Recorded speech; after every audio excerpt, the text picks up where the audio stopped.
Jadi beliau ini Abbas sesibuk-sibuknya itu masih berpikir investasi. Saya boleh sibuk nggak dapat semua hadis Nabi, tapi anak saya mesti mendapatkan yang luput dari saya. Saya boleh nggak mendapatkan semua Quran, tapi anak saya mesti ada yang jadi ahli Quran. Cara berpikirnya siapa yang akan menjadi kebanggaan di akhirat nanti? Di dunia itu semu dunia itu. Jadi sementara aja, nggak pasti sifatnya. Perbedaan status sosial itu hanya istilah-istilah yang disematkan manusia saja. Ini kaya, ini miskin, ya kan? Yang ini punya jabatan, yang ini biasa-biasa. Itu istilah manusia. Toh pada akhirnya semua kembali ke tempat yang serupa. Dan menariknya begini, yang kaya, yang punya jabatan, tetap di akhir hidupnya pengen punya gelar yang sama dengan yang miskin. Atau dengan yang disebut miskin. Maaf, kalau ada orang disebut miskin meninggal, di papan nisannya ditulis apa? Di papan nisannya ditulis apa? Almarhum. Yang kaya juga kan pengen sama disebut almarhum. Iya kan? Tuh. Jadi nggak ada bedanya setelah berpulang itu. Perbedaan itu hanya di amal saja. Itu poinnya. Maka kalau ada yang mengharapkan orang tua cita-cita membanggakan anak di dunia, boleh-boleh saja, tapi patut diingat itu sementara.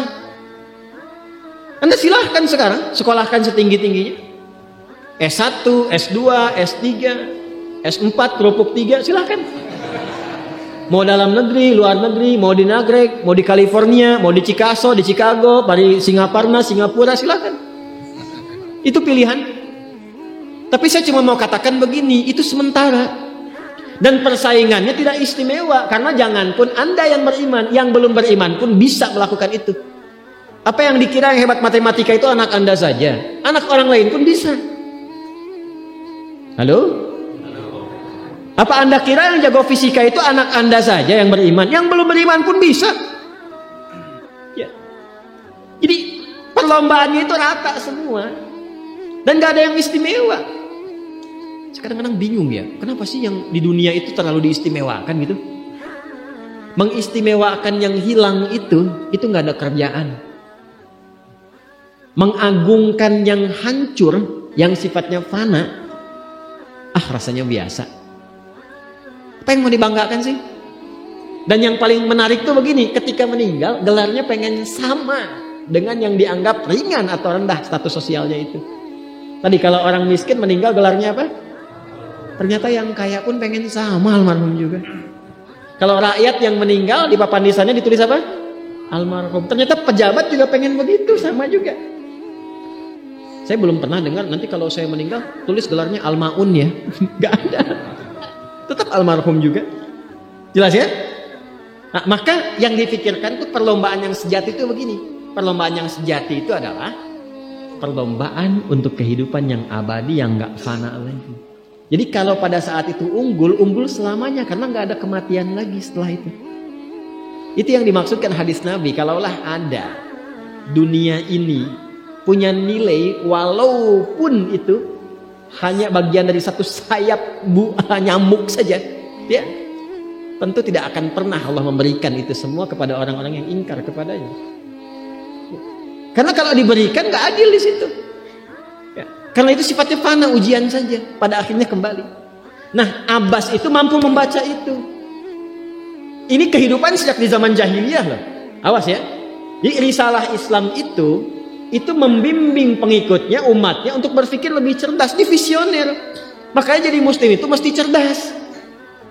Beriman itu membuat Anda lebih pintar. Saya tanya begini ya, maaf ya. Sekali lagi mohon maafkan saya kalau perumpamaan ini kurang menyenangkan.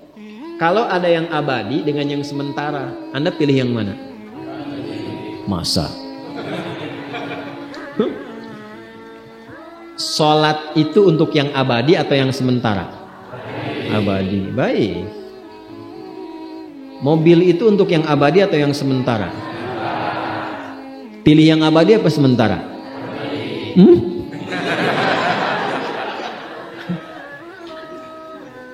Di Kiai itu ada mobil Innova tuh. Siapa yang besok memilih tidak sholat subuh?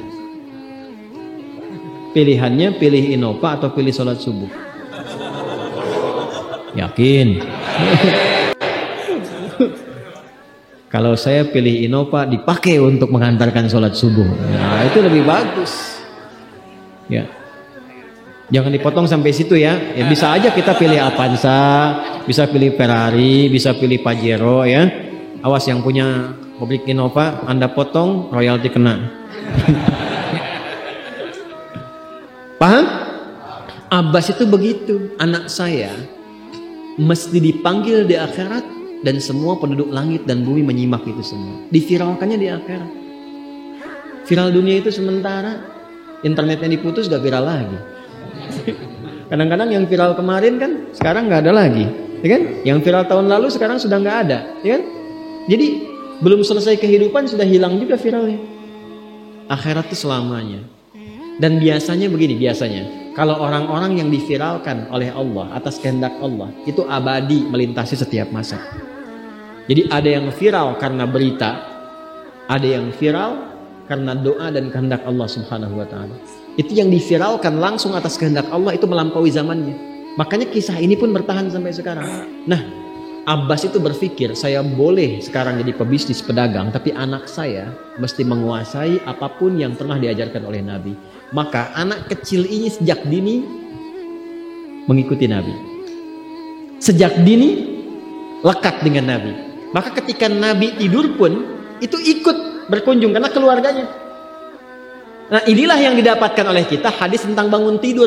Jadi hadis tentang bangun tidur itu diriwayatkan oleh anak kecil yang umurnya belum genap balik.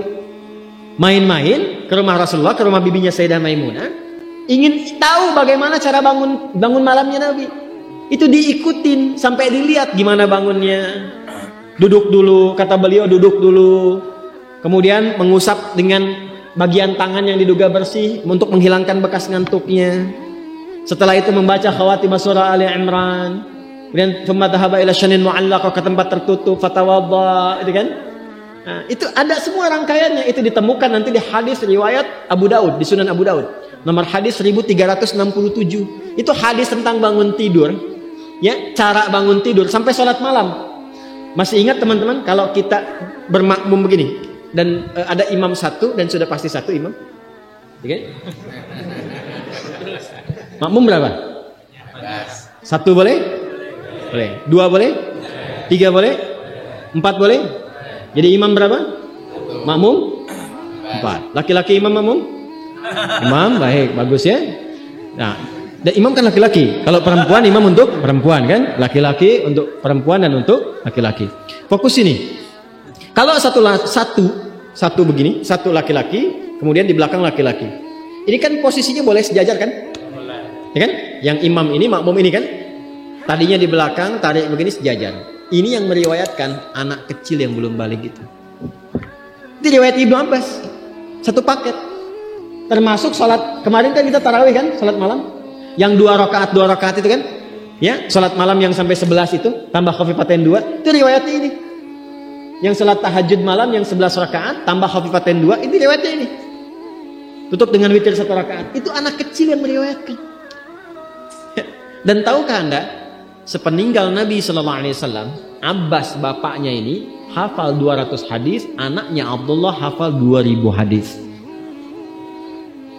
Begitu caranya. Anda di sini ada yang diplomat, yang di kantor, yang taruhlah berdagang misalnya, ibu rumah tangga, ya, dan sebagainya. Boleh, nggak apa-apa. Saat ini kita mungkin belum maksimal, tapi jangan biarkan ada satu di antara anak keluarga kita yang tidak jadi kebanggaan di akhirat.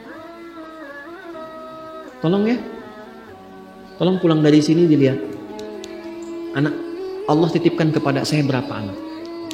Tolong siapkan jadi kebanggaan akhirat. Satu aja jadi ahli Quran. Untuk pelita di rumah tuh, penghilang kesedihan, penghilang kegelisahan, mendatangkan semangat. Itu demi Allah saya katakan, gak ada yang paling indah kecuali saat ayah pulang ke rumah. Tiba kemudian dia melihat anaknya yang kecil sedang murajaah. Amma yatasaalun. Bahkan surat yang bapaknya sendiri belum hafal. Jangankan pulang ke rumah, Anda sedang mau rapat, dikirimi video anak Anda 3 tahun membaca surah Al-Ikhlas, itu hati tenang. Itulah Quran. Itulah Quran. Maka belajar dari Ibnu Abbas ini, apa yang terjadi? ketika orang tua mampu memfasilitasi anaknya demikian, sekalipun orang tuanya tidak mencapai apa yang diraih oleh anak, tapi orang tua mewarisi setiap pahala yang dihasilkan dari anak itu. Karena itulah setiap hadis yang diriwayatkan oleh Abdullah kecil ini, Ibnu Abbas, maka semua doa tersambung bukan hanya untuk beliau tapi juga untuk keluarganya, untuk orang tuanya.